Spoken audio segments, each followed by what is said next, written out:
El personaje más grande que la historia ha conocido, sin lugar a dudas, se llama Jesucristo. Pero con esta excepción, el contraste de Jesucristo va a ser un hombre llamado el Anticristo, que precisamente significa lo opuesto. Anti, en contra o en lugar de. Y Cristos, en el griego, significa ungido.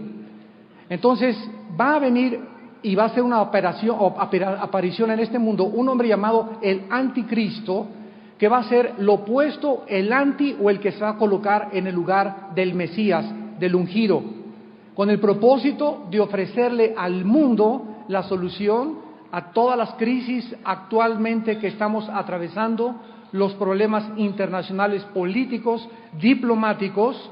Sin embargo, este hombre llamado el Anticristo, que no tarde en hacer su aparición, como lo vamos a demostrar con la Biblia, va a ser poseído totalmente por un principado satánico. No cabe duda que el mundo actualmente se dirige rápidamente hacia su fin. No cabe duda que podemos ser testigos de la multiplicación de los huracanes, de los tsunamis, de los cambios ecológicos, de la extinción de la mayor parte de las criaturas en el mundo oceánico, en el mundo selvático, en el aire, de qué forma las naciones están convulsionadas actualmente, la desestabilización y la tensión que vivimos actualmente en nuestro país, la tensión que se vive en Sudamérica con una amenaza de una desestabilización política también, la tensión que se vive en Europa por la amenaza en el Medio Oriente de que el petróleo no vaya a fluir, ya que el estrecho de Hormuz, un canal que tiene como 32 kilómetros de ancho, por ahí circula el 40% del petróleo en el mundo. Si entra una guerra con Irán, como lo vamos a ver también en la Biblia, entonces la amenaza del petróleo se podría manifestar elevándose el barril del petróleo inclusive a $100 por barril. Así que vivimos una época en la que la mayor parte de la gente está desapercibida. Tú estás todavía en el jaja, jojojo, jijiji, el sexo, las amantes, el dinero, los table dances, los placeres de la carne, pero la Biblia dice el juicio viene, el juicio viene, el juicio viene. Y no somos animales, no provenimos de los animales, somos el resultado de una creación directa de un Dios que ha hecho un diseño inteligente en el universo y que tiene el propósito en esta mañana de hacer contacto con tu vida, de tocar tu corazón y de decirte que te ama y que hace 2000 años murió en una cruz por ti para pagar por tus pecados y por mis pecados, y que la vida no es solamente hacer dinero, la vida no es solamente ganar una fama y tener poder y ser popular, sino que la vida es algo mucho más profundo, porque dentro de tu vida hay un espíritu, y esta es la razón por la cual estás insatisfecho, por la cual estás vacía. ¿Por qué? Porque puedes ganar el mundo, pero si tu espíritu no hace contacto, si no es recreado tu espíritu en esta mañana a través de esta predicación, tú podrías pasar por la vida tal como naciste. Nacimos en tinieblas, vivimos en tinieblas y regresarás a las tinieblas. Es interesante descubrir rápidamente la historia humana desde la primer pareja que Dios puso en un huerto llamado el Edén. Adán y Eva tuvieron un par de gemelos, eran gemelos, Adán, Caín y Abel. Y era la tierra totalmente para ellos. Y es increíble que habiendo solamente 2 hombres y con toda la tierra a su alrededor, uno haya asesinado a su hermano. No era suficiente la tierra para 2. Uno solo quería tener el control y el poder de todo. De ahí podemos continuar viendo que más adelante los hombres se reunieron por primera vez en la historia, en la primera rebelión colectiva que se conoce en la Biblia como el Sigurat o la Torre de Babel. En este lugar, que es actualmente Irak, porque ahí comenzó, de acuerdo a la Biblia, la civilización, se reunieron las personas para hacerse un nombre, para independizarse de Dios, para decirle a Dios: no queremos reglas, no queremos mandamientos, no queremos que nadie nos diga lo que tenemos que hacer. Queremos nosotros ser nuestros propios dioses, queremos ser autónomos, queremos nosotros decidir lo que es bueno y lo que es malo. Dios dejó que esta rebelión llegara a un punto determinado y en ese momento, ahí, de acuerdo a la Biblia, confundió las lenguas y de ahí vienen todos los lenguajes y los dialectos del ser humano de la Torre de Babel. Pasó la historia y comenzaron a formarse ciudades que se convirtieron después en ciudades-estado y más adelante se convirtieron en naciones. Y así vemos nosotros que comenzaron entonces los imperios mundiales famosos. De acuerdo a la Biblia, el primer imperio fueron los sumerios, los asirios, los egipcios, los babilonios, los medos persas, los griegos y Roma. Desde hace 2000 años a nuestros días no ha vuelto a surgir un imperio mundial, como vamos a ver, aunque parecía que iba a tener la supremacía en la Unión de Repúblicas Socialistas Soviéticas, la antigua Rusia o los Estados Unidos de Norteamérica.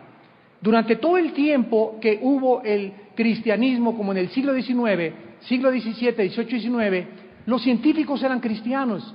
Blaise Pascal, Isaac Newton, Louis Pasteur, los más grandes investigadores científicos eran cristianos.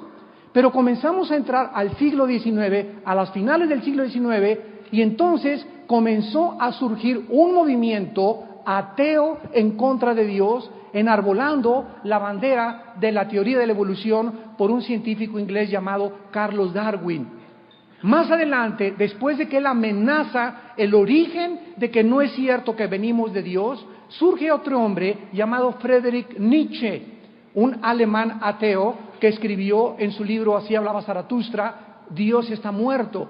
Después surge otro hombre que comienza a decir que la identidad del hombre se encuentra en el medio ambiente, llamado Sigmund Freud. Y Sigmund Freud se equivoca profundamente, en primer lugar, porque reniega de sus raíces cristianas, se hace ateo casi a los 14 años de edad, comienza a padecer ataques de neurosis, donde su esposa a las 2 de la mañana decía que se levantaba sudando totalmente, y él dice que el problema es la psique o la mente humana.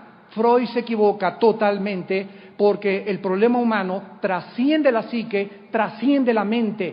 La Biblia nos dice que mucho más profundo que la mente es el espíritu. Entonces, de acuerdo a la Biblia, el problema no es mental. La mente es afectada por un problema más profundo que es de carácter espiritual. Y después tenemos a otro hombre que surge en el siglo XX también, llamado Carlos Marx, con su famosa dialéctica materialista. Carlos Marx comienza a proponer una mejoría de la sociedad, tratando que la burguesía pudiera subir, el proletariado pudiera tomar el control, etcétera, etcétera, y se conoce comúnmente como la lucha de clases. Este movimiento comunista comienza a dispersarse por el mundo entero y comienza el ateísmo en el siglo XX a levantarse como el movimiento intelectual más grande de toda la historia. Repito, cuando durante 18 siglos no hubo ese ateísmo, aunque siempre ha habido ateos, jamás en la historia como en el siglo XX. Es interesante e irónico que además de que el ateísmo se levanta en el siglo XX, es el siglo donde más descubrimientos científicos y más avances tecnológicos alcanzó el ser humano. En el siglo XX brincamos del burro al motor de gasolina.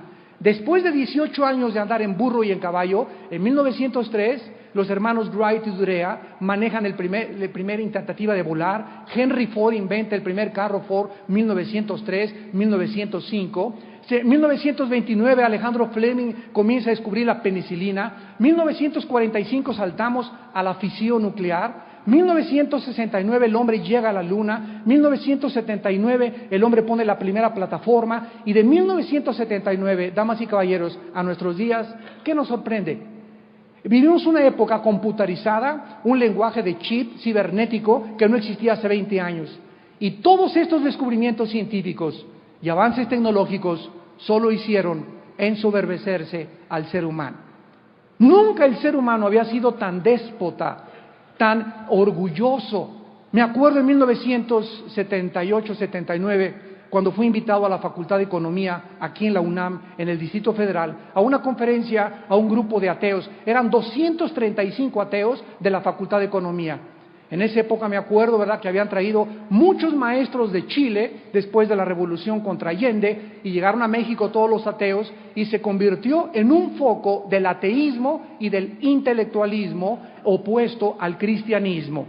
Durante toda esa época nosotros comenzamos a penetrarlas en las universidades, a presentarles a los estudiantes una alternativa al comunismo, una alternativa al ateísmo, una alternativa a la teoría de la evolución. Yo les decía a los maestros, ¿por qué no somos honestos y enseñamos solamente que venimos del chango, cuando no existe una sola evidencia científica que provenimos de los animales? ¿Me escucharon bien? Una sola evidencia científica no existe de que provenimos de una mutación de una especie a otra especie.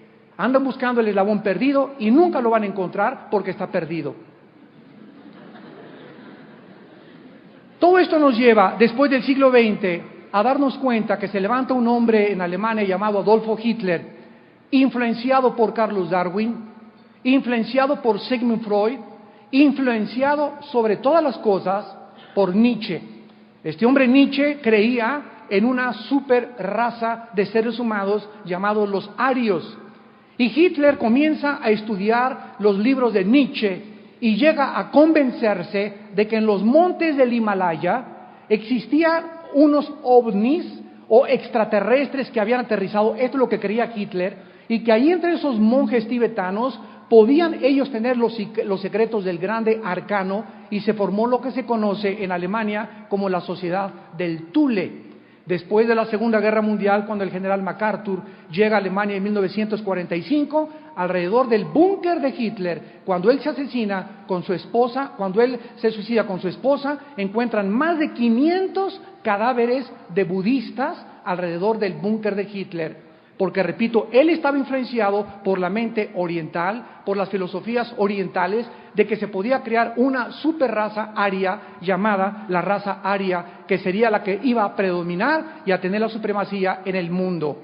Después de la Segunda Guerra Mundial, el mundo comienza a ver los horrores de los campos de concentración, más de 6 millones de judíos asesinados, les arrancaron a los judíos la piel, les arrancaron los ojos, hicieron lámparas con sus pelos. Bueno, fue una cosa horrible la que el mundo descubrió, y todo ¿por qué? Porque Hitler nunca tuvo pelea contra los judíos. El pleito de Hitler era contra Estados Unidos, contra Inglaterra, contra Rusia, y su aliado era Benito Mussolini. Pero Hitler, ¿por qué se tuvo que meter con los judíos cuando ni siquiera antes de la Segunda Guerra Mundial los judíos eran una nación y un Estado libre, soberano e independiente? ¿Qué fue lo que movió a Hitler? Los sociólogos lo investigan, los escritores lo investigan. ¿Qué fue lo que movió a Hitler a odiar a los judíos? ¿De dónde salió el antisemitismo de Hitler para que él pudiera voltearse de sus enemigos y concentrarse con sus generales y llamarle la solución final? Necesitamos eliminar a los judíos.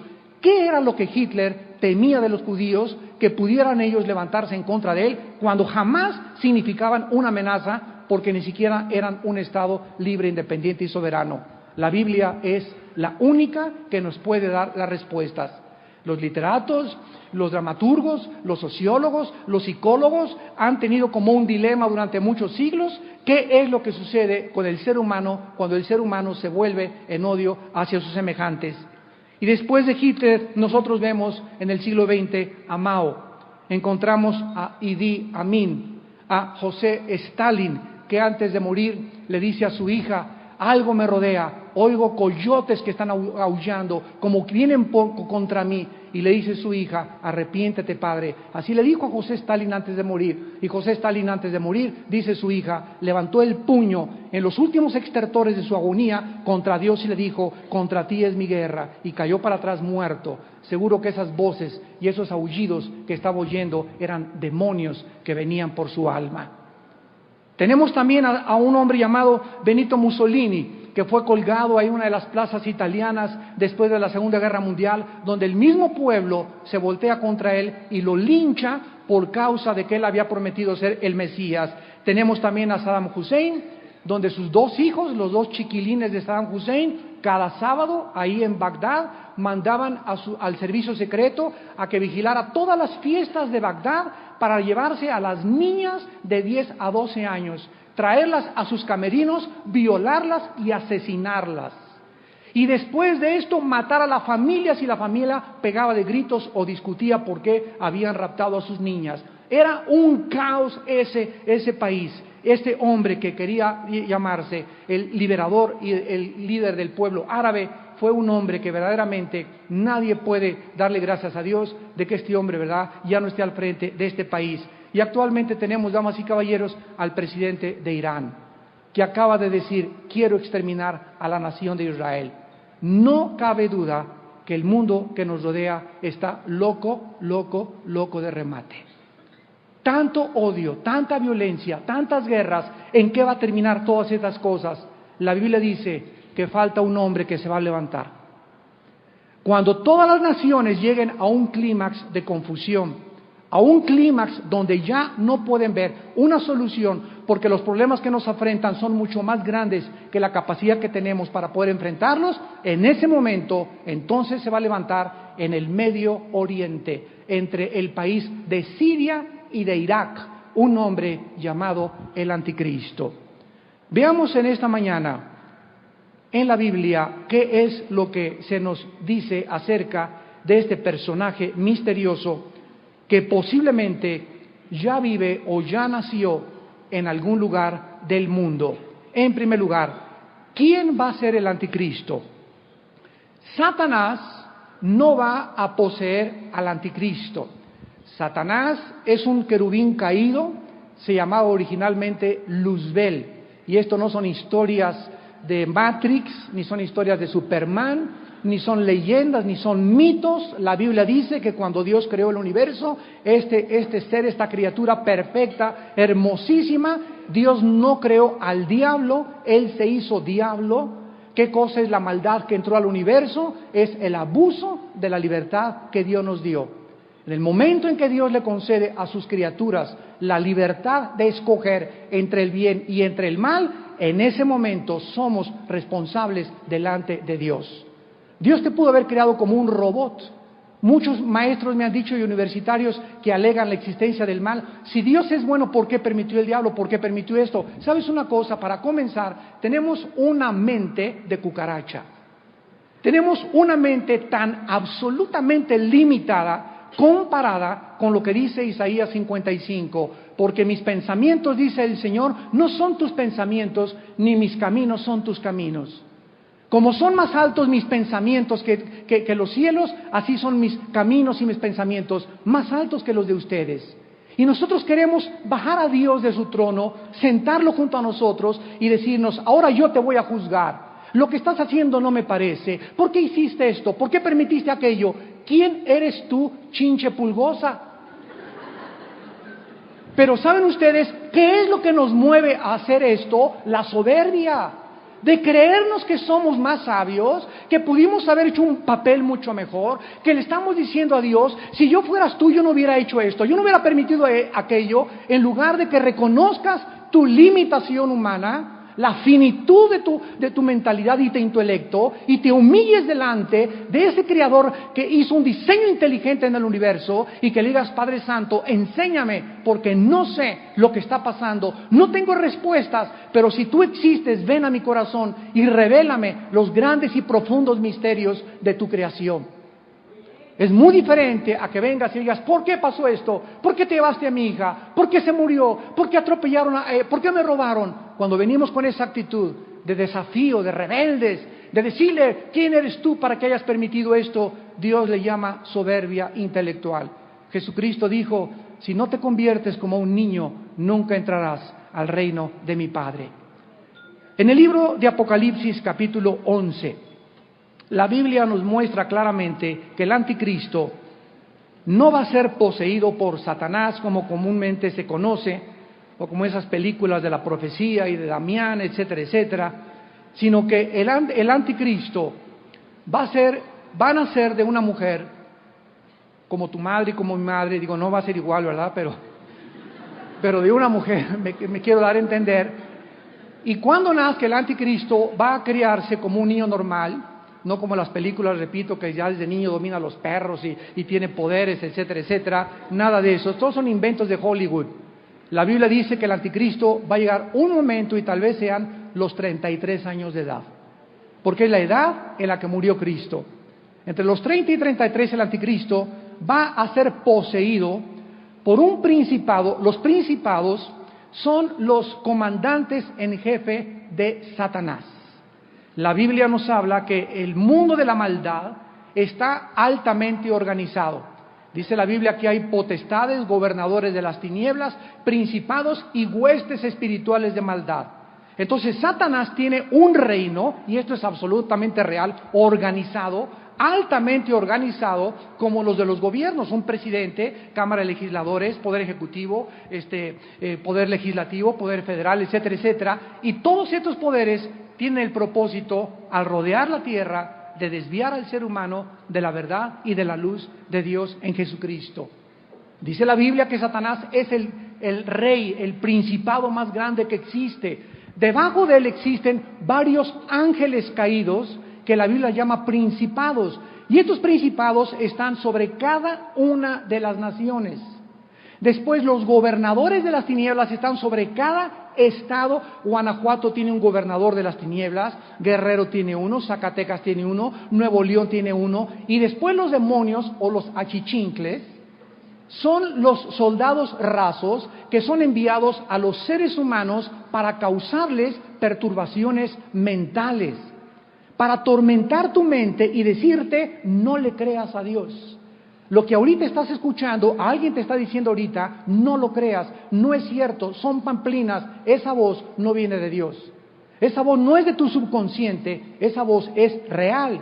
No la escuchas porque así como está demostrado que las ondas viajan por el aire, y aunque no son visibles, aquí tenemos ahorita, si prendo un radio, miles de frecuencias a mi alrededor, las voces de los demonios llegan a lo más profundo del espíritu humano con sugerencias de mátate, quítate la vida. Como decía hace unos momentos Marco en su testimonio, no vale la pena vivir, ya no vas a alcanzar nada, eres un pobre mediocre, no hay otra dimensión mejor para ti para vivir. Estas voces no vienen de Dios, porque Jesucristo dijo, vengo a darles vida y vida en abundancia. Mis pensamientos para ustedes son pensamientos de paz, de prosperidad, de que tú puedas avanzar en la vida, de que tú puedas triunfar en la vida, de que tú puedas descubrir el sentido y el propósito por el cual pasaste por esta vida. Y que no simplemente hayas pasado como un burro, ¿verdad? El burro duerme en la noche, come en la mañana, trabaja como burro y se vuelve a dormir. ¿Así es tu vida también? ¿Así es tu vida también? ¿Qué diferencia hay entre seres humanos y animales? ¿Para qué vives para trabajar? ¿Para qué trabajas para comer? ¿Para qué comes para trabajar?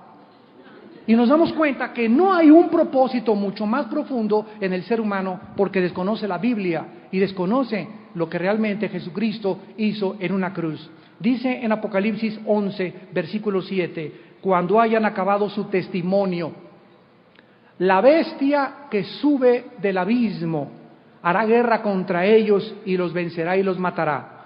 Este pasaje va a tener lugar durante los últimos 3 años y medio de lo que se va a conocer como la ira de Dios, después de la gran tribulación, antes de que Cristo venga. Lo vamos a explicar más adelante. La Biblia nos dice que si tu abuelito o tu bisabuelo tuvo un espíritu y era bruja tu abuelita, cuando se muere tu abuelita, ese espíritu que la controlaba tu abuela, o el espíritu que controló a Nerón, a Mao, a Idi Amin, a Hitler, etcétera, etcétera, ese espíritu se sale de la persona. Entierran tu cuerpo, pero el espíritu sigue pululando y vagando alrededor del planeta Tierra, buscando a alguien en la familia que pueda meterse para perpetuar, para continuar la labor de destrucción que inició con tus padres, con tus abuelos, con tus bisabuelos o con tus tatarabuelos. Se llaman en la Biblia espíritus familiares. Cuando Nerón murió, cuando Hitler murió, cuando Alejandro el Magno murió, y nosotros los admiramos a los grandes conquistadores, no sabemos que estaban controlados, energetizados y dominados por principados satánicos. Y este principado que va a entrar en el anticristo, dice la Biblia, ¿dónde se encuentra ahorita? En un lugar que la Biblia llama el abismo. Damas y caballeros santos de Dios, en el infierno no existe ni un demonio. En el infierno no está el diablo ni tampoco los principados. En el infierno se encuentra solamente tus familiares y mis familiares que rechazaron a Cristo, puros espíritus humanos. Hay otro lugar en el mundo subterráneo que se llama el abismo, donde se encuentran los demonios. Cuando Cristo sacaba demonios, le gritaban: no nos mandes al abismo. Y Cristo, ¿verdad?, a veces los mandaba y a veces no los mandaba, pero es el lugar que más le temen los demonios. El abismo está controlado, de acuerdo a Apocalipsis 9, por un jefe llamado Apolión, o el destructor o Abadón.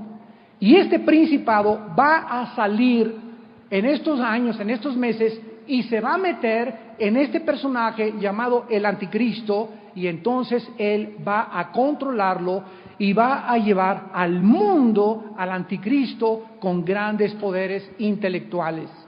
Va a ser el genio militar más grande que el mundo ha conocido. El orador Demóstenes va a ser como un niño del coro comparado con el Anticristo.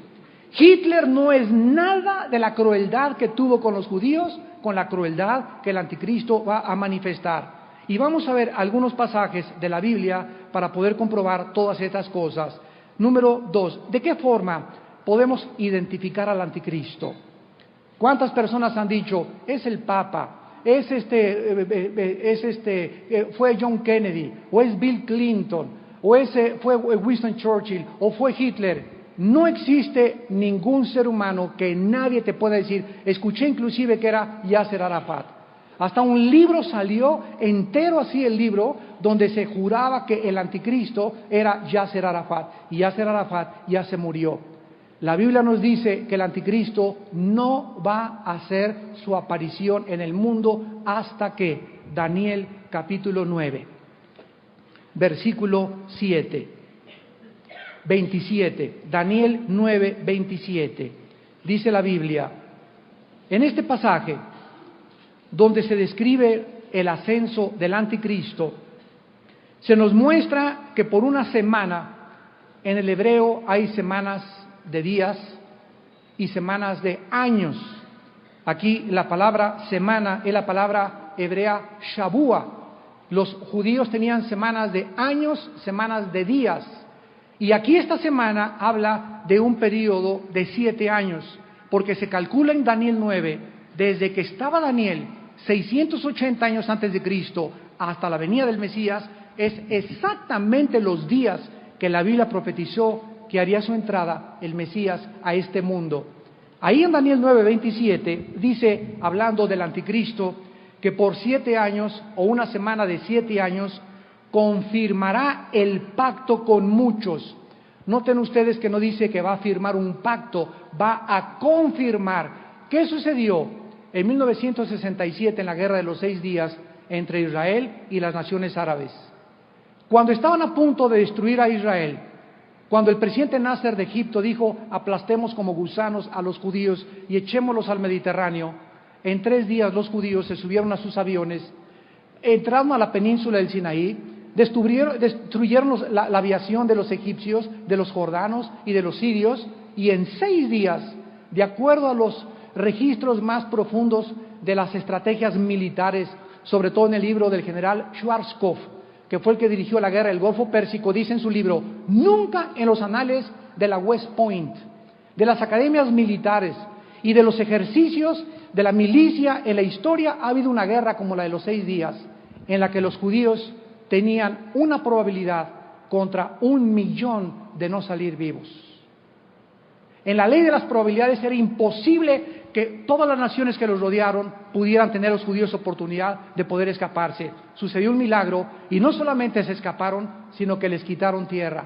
Si las Naciones Unidas no intervienen en 1967, en el mes de junio, para decirles: párenle ya, por favor, hubieran tomado toda la península del Sinaí, tomaron las colinas del Golán al norte de Galilea y todo lo que es la franja de Gaza y todo lo que es el Banco Oriental, que actualmente se conoce como Jericó, y lo tuvieron que devolver porque las Naciones Unidas les dijeron: párense porque pueden ustedes acabar con todo alrededor. ¿Saben ustedes por qué duró 6 días la guerra? Porque el 7º tenían que descansar. Parece una ironía, pero es verdad. Dice este pasaje que va a confirmar un pacto. En 1957 se firmó el Pacto de Roma, donde comenzaba el sueño de Jean Barthelot. un grande estadista y velor francés para formar la Unión Europea. Durante todo ese tiempo en Europa comenzó a cuajarse el sueño de estos hombres que querían una Europa unida. Actualmente son 25 naciones y de acuerdo a la Biblia, increíble, damas y caballeros, de acuerdo a la Biblia, el último imperio mundial, antes de que Cristo venga, no iba a ser Rusia, ni tampoco Estados Unidos, que está a punto ya de debilitarse económica y con tanto ataque terrorista y todo lo que está pasando. De acuerdo a la Biblia, antes que Cristo venga, va a surgir un grupo de naciones que se van a unir entre el Medio Oriente y entre Europa, y de estas 10 naciones va a surgir el anticristo. O sea que hasta que nosotros no podamos ver que en el periódico dice el Medio Oriente, Siria, Irak, Jordania, Egipto, hacen un tratado de paz con naciones de Europa para garantizarles a los judíos que ya no los van a corretear, para controlar a Hezbolá, para controlar al grupo Hamas, para controlar a todos los grupos terroristas y garantizar la paz en el Medio Oriente y Europa, pueda decir, por fin ahora no tenemos por qué preocuparnos de un alza del petróleo, el estrecho de Hormuz va a correr el petróleo. Cuando llegue ese momento de la firma de este tratado, ahí es la primera señal de que el anticristo es el que va a firmar este tratado de paz entre Europa y entre el Medio Oriente. Dice la Biblia, a la mitad de la semana hará cesar el sacrificio y la ofrenda. Cuando el anticristo suba al poder, va a controlar toda Europa y todo el Medio Oriente. Va a ser la primera área geográfica que el anticristo va a controlar. Y después de que comience a controlar Europa y el Medio Oriente, el anticristo se va a levantar y el mundo va a ver que lo van a asesinar. Va a haber un atentado contra el anticristo que, de acuerdo a Apocalipsis 13, le van a quitar la vida y el anticristo va a resucitar. Se va a levantar de los muertos, va a suceder un milagro, alguna bala que le haya entrado y que le haya salido, pero el mundo se va a maravillar y va a comenzar a elaborar un sistema que se conoce en Apocalipsis capítulo 13 como el 666.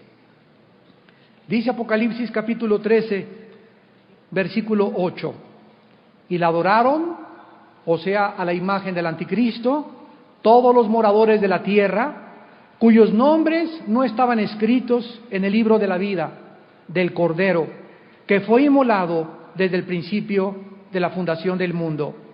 Versículo 16, y hacía que a todos, pequeños y grandes, ricos y pobres, libres y esclavos, se les pusiera una marca en la mano derecha o en la frente, y que ninguno pudiera comprar o vender, sino el que tuviera la marca o el nombre de la bestia o el número de su nombre. Aquí hay sabiduría. El que tiene entendimiento, cuente el número de la bestia, porque es un número de hombre, y su número es 666. Damas y caballeros, una pregunta a todos ustedes que son ateos, a todos ustedes que son escépticos, a todos ustedes que son incrédulos. ¿Cómo puedes explicar que hace 2000 años que se escribió el libro de Apocalipsis, hace 2000 años se escribió el libro de Apocalipsis, pudiera un viejito, el apóstol Juan, a los 90 años de edad, exiliado por el gobierno romano en la isla que actualmente todavía existe enfrente del mar Egeo, que es la isla de Patmos, cómo pudo este hombre escribir hace 2000 años que el mundo llegaría a un momento donde se podría controlar a la humanidad con una marca si no se hubieran inventado las computadoras? ¿Cómo pudo este hombre proyectarse 2000 años hacia el futuro para llegar a una época donde ahorita es la única época de la historia donde se puede controlar a través de un código? Ya hay códigos en tu coche para que si te lo roban un satélite lo pueda rastrear a través de las compañías aseguradoras. Ya hay chips que les ponen a los perros por si se te pierde tu perro. Casi todos los políticos ya traen un chip por si los secuestran y los puedan encontrar. Y esto es posible gracias a la increíble avance tecnológico que tenemos en el siglo XX de las computadoras y de los chips. Pues el anticristo va a controlar al mundo entero con una marca que es el 666. ¿Qué significa el 666? Muy fácil, dice la Biblia, aquí hay sabiduría. El 6 en la Biblia es el número del ser humano. En el sexto día Dios creó al hombre y a la mujer. La Trinidad tiene el número 3, Dios Padre, Dios Hijo, Dios Espíritu Santo. Cuando tenemos el 6 elevado a la Trinidad, encontramos que es el sueño de los hombres, Caín, Hussein, los imperios, Babilonia, asirios, egipcios, griegos, Alejandro el Magno, Roma, Hitler, el sueño del hombre de elevarse a Dios. De poder decir yo soy Dios, yo tengo la capacidad de gobernar esta nación, el mundo va a salir en adelante, y si no los ovnis nos van a secuestrar algún día y van a bajar a arreglar las cosas en el mundo, puros sueños marihuanos. Toda esta capacidad humana que tiene tan grande de la imaginación es porque no entiende que el anticristo es la última pieza maestra del Satanás y del diablo, donde él va a querer a través de esta persona elevarse a Dios. Y la Biblia dice que el anticristo se va a proclamar Dios. En la segunda carta del apóstol Pablo a los tesalonicenses, capítulo 2, dice la Biblia, versículo 3. Segunda de Tesalonicenses 2, versículo 3. Nadie los engañe en ninguna manera, porque no vendrá sin que antes venga la apostasía y se manifieste el hombre de pecado, el hijo de perdición, el cual se opone y se levanta contra todo lo que se llama Dios o es objeto de culto, tanto que se sienta en el templo de Dios como Dios, haciéndose pasar por Dios. Versículo 7, porque ya está en acción el misterio de la rebelión o de la iniquidad. Solo que hay quien al presente lo detiene hasta que él a su vez sea quitado del medio.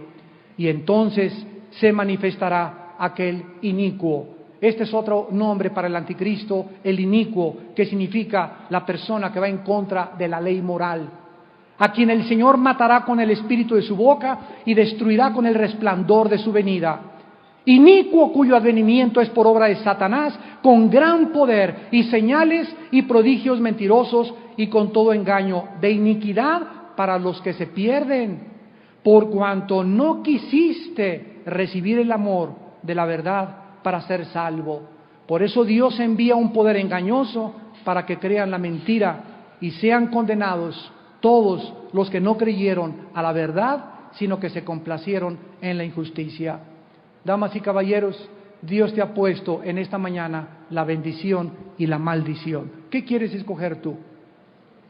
Cristo dijo, ancha es la puerta que conduce a la perdición y la mayor parte de los humanos van por esa puerta. Es el camino donde tú eres Dios, es el camino donde tú pones las reglas, es el camino donde nadie te tiene que decir lo que es bueno y lo que es malo, es el camino donde tú te sientas en un trono y dices, yo soy Dios. Al decirte que eres ateo, te coronas a ti mismo como Dios, te autoproclamas como Dios. Y somos criaturas creadas por Dios que no escogimos cuándo nacer ni cuándo morir. Y si alguien nos creó y es el Creador y el Dios de la Biblia, el Dios y Padre de Jesucristo, le debemos sumisión, le debemos obediencia, le debemos humillación, porque a Él es la gloria y el poder y la sabiduría por los siglos de los siglos, porque Él es Dios.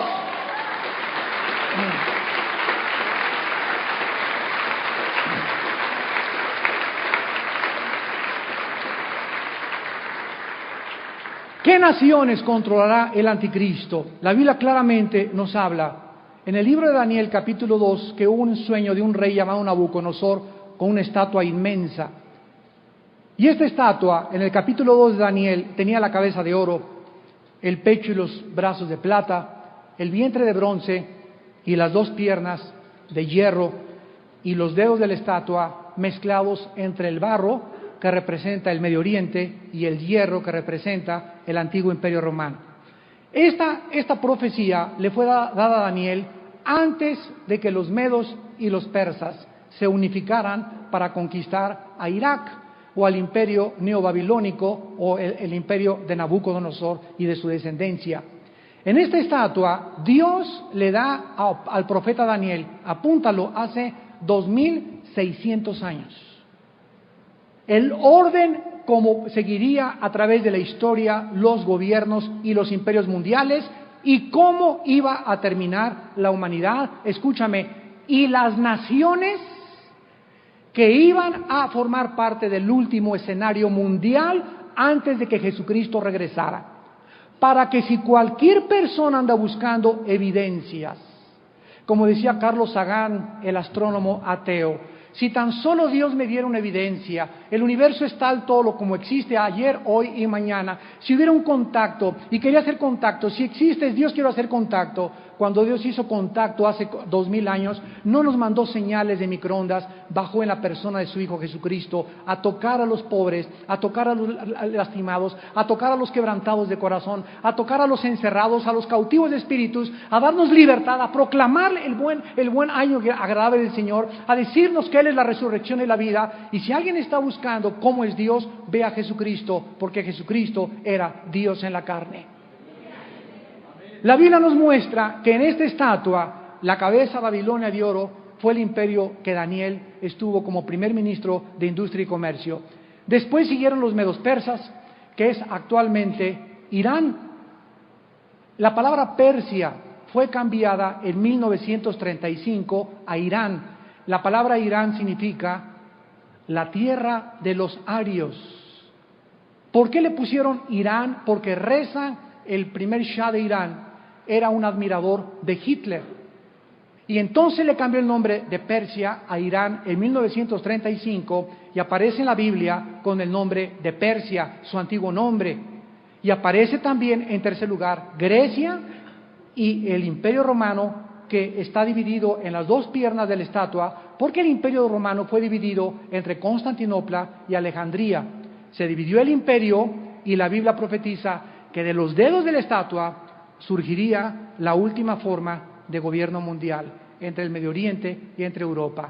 En el capítulo 7 de Daniel aparecen 4 bestias: un oso, un leopardo, un león y la cuarta bestia terrible que representa a los mismos imperios mundiales.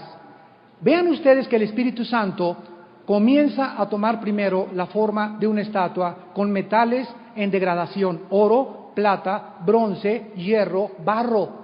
Así es la historia de la humanidad. Cada vez estamos descendiendo más y más y más. Sí, grandes evoluciones científicas, fisión nuclear, el genoma humano y grandes descubrimientos tecnológicos, pero el ser humano se encuentra, después de más de 6,000 años de historia, a punto de una tercera guerra mundial.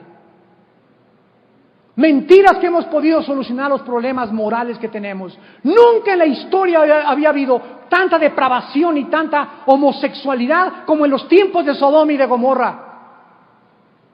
Y es una época donde nos estamos acostumbrando a que es normal.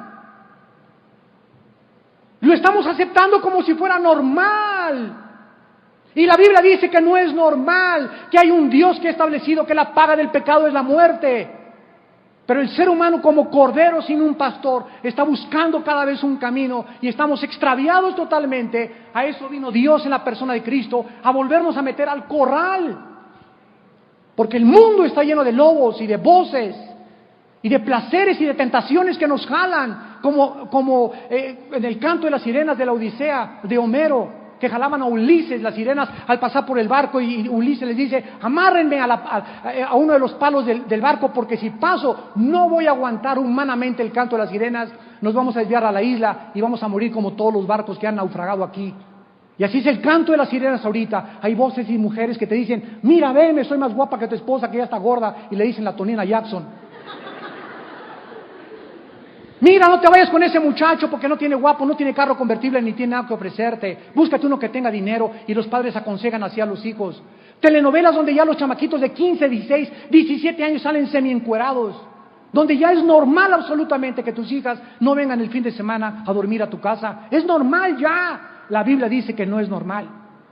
Que Dios nos ha llamado a ser un pueblo aparte, un pueblo separado, a proclamar una verdad. Hay un Dios que viene a juzgar al mundo. Esta vida no es un chiste, no es una caricatura, es algo mucho más profundo, donde el Hijo de Dios dio su vida en la cruz y su sangre para pagar por tus pecados. Dios quiere que tú entiendas esto, que te arrepientas y la recibas en tu corazón.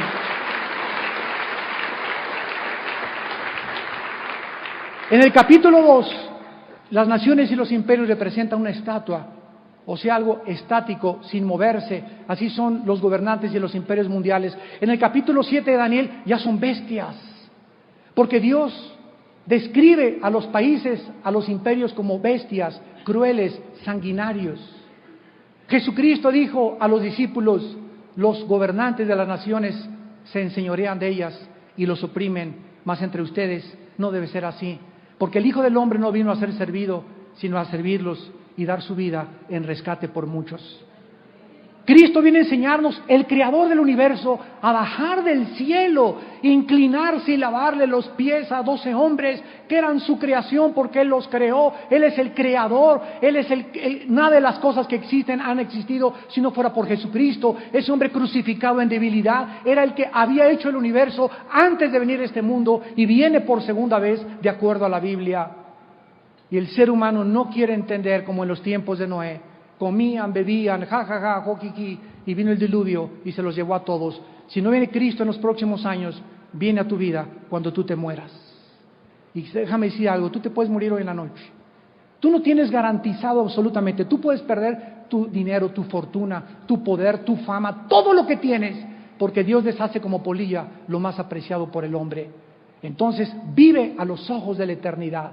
Abre tus ojos a la realidad de la vida. Hay algo más que divertirse, algo más que ser infiel a tu esposa o a tu esposo, algo más que el sexo, algo más que el hacer dinero, y es el Espíritu el que va a sobrevivir por todos los siglos. Cuando Cristo venga, el mundo va a ser destruido. Las estatuas de Cristóbal Colón, las estatuas de los héroes de la independencia, el ángel de la independencia, la torre latino, las grandes construcciones, los grandes edificios, todo lo que el hombre admira ahorita será pasado por el fuego. La tierra será renovada y lo único que va a sobrevivir de esta tierra son las almas humanas.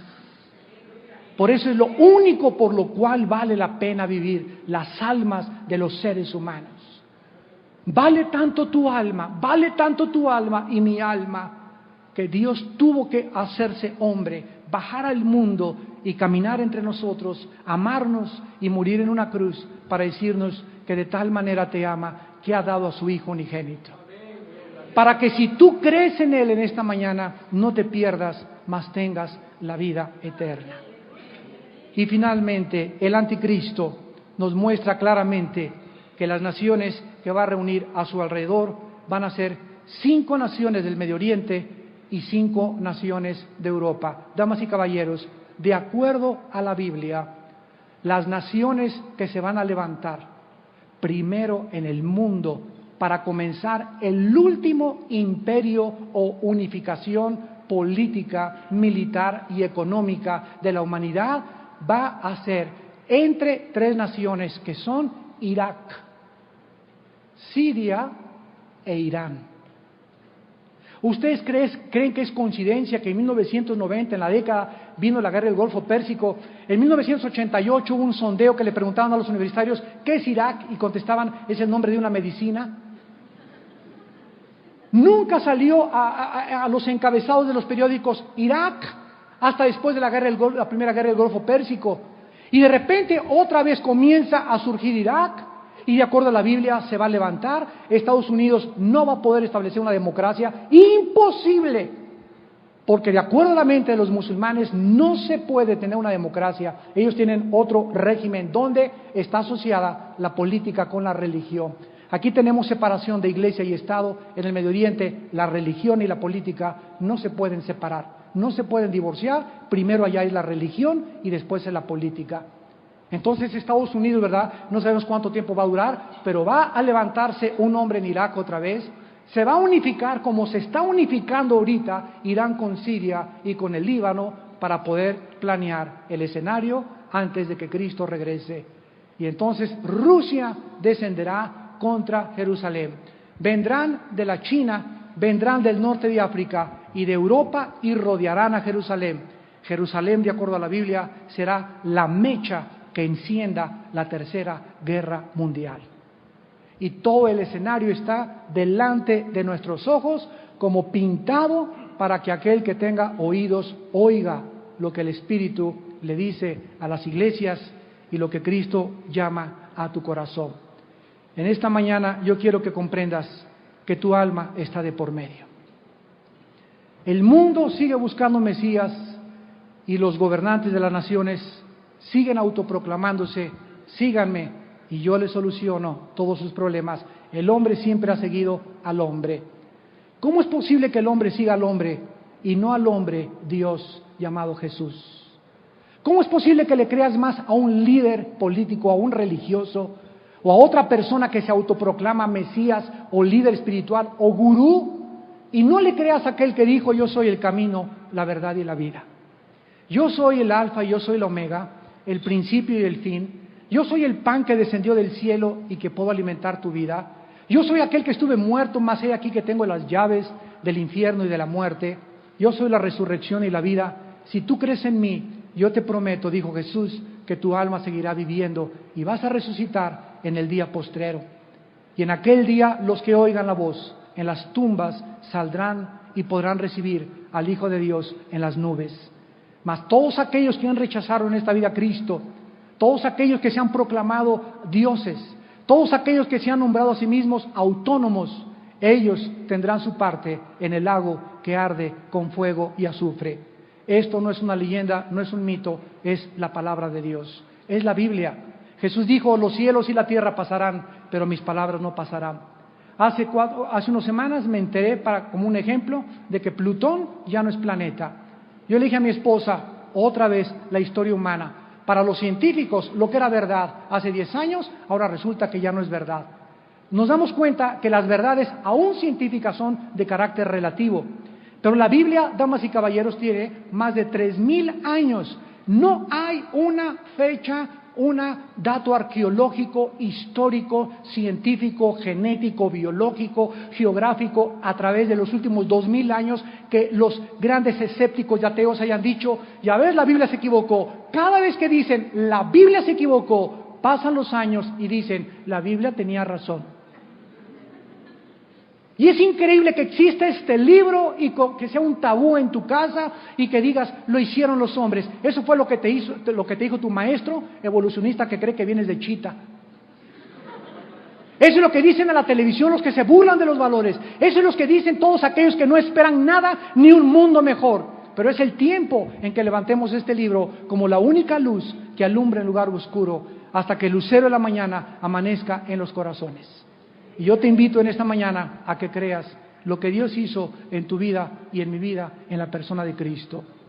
Hace 2,000 años Dios bajó del cielo en la persona de Cristo y murió en una cruz. Y la Biblia dice: si tú crees que Jesucristo pagó en la cruz por tus pecados y con su sangre te puede lavar, yo te doy la vida eterna, el perdón de tus pecados y te garantizo la resurrección de entre los muertos. Damas y caballeros, si todas las religiones, como dice el dicho, llevan a Dios, ¿cuál fue el propósito de que Cristo muriera? Dios nos hubiera dicho: mis chiquilines, pórtense bien todos. Mira, tú sigue el budismo, tú el islam, tú el catolicismo, tú el protestantismo. Al cambio que todos nos vamos a reunir en Reino Aventura muy pronto. Pero no es así. Cada vez que yo tengo debates en la televisión con líderes de otras religiones, dentro de lo que cabe la tolerancia, no se puede nada contra la verdad más que por la verdad. Y les digo esto: si Jesucristo no es lo que Él dijo, ¿qué fue lo que dice? Me contestan que Él es el camino, la verdad y la vida, y que nadie va al Padre si no es por Él. Si Jesucristo no es lo que Él dijo ser, es el mentiroso, psicópata, maníaco, depresivo, esquizofrénico más grande de toda la historia. Pero su vida, su moral, su conducta, sus enseñanzas no nos permiten poder analizar su vida y llegar a esa conclusión. Jesucristo es realmente lo que Él dijo ser, el Hijo de Dios. Y Él quiere entrar a tu vida en esta mañana. Dale la oportunidad. Ábrele tu corazón. Has buscado, has ido de botella en botella, de tranquilizante en tranquilizante, de mujer en mujer, de hombre en hombre, de filosofía en filosofía. Muchos han ido a la China con los lamas, con los budistas, con los gurús. Y Jesús dice: yo soy el camino, la verdad y la vida. ¿Por qué no pruebas a Jesucristo en esta mañana? ¿Por qué no eres honesto con tu vida y le dices, como yo le dije hace 30 años: Señor, ya no puedo con mi vida. Si tú eres el que realmente dices ser, yo te necesito. Yo soy un tonto, un soberbio, creo que yo puedo tener los problemas, me he burlado de ti, me creo más capaz que los mismos científicos y más intelectuales, y ahora reconozco que no puedo hacer nada separado de ti. Él entró a mi corazón, cambió mi vida, como la de muchos de nosotros, y quiere cambiar tu vida también en esta mañana. Quiere bendecir tu familia, tu matrimonio, tus hijos, quiere bendecir a nuestra nación, pero necesitamos volvernos a Dios. Los invito a que se vuelvan a Dios en esta mañana, y ahí desde tu lugar le digas estas palabras con tu rostro inclinado. Así, con tu cabeza inclinada, en lo más profundo de tu alma, dile: Señor mío y Dios mío, te pido perdón por mis pecados. He andado como una oveja perdida en el mundo, buscando sin encontrar. Esta mañana he oído a través de la Biblia que tú eres el Salvador, que solo bajo tu sangre que derramaste en la cruz puedo yo tener el perdón de mis pecados. Creo, Señor Jesucristo, que en esa cruz pagaste por mis pecados mediante el derramamiento de tu sangre. Creo que a los 3 días te levantaste de entre los muertos, y como creo que estás vivo, te pido que entres en este instante a mi corazón.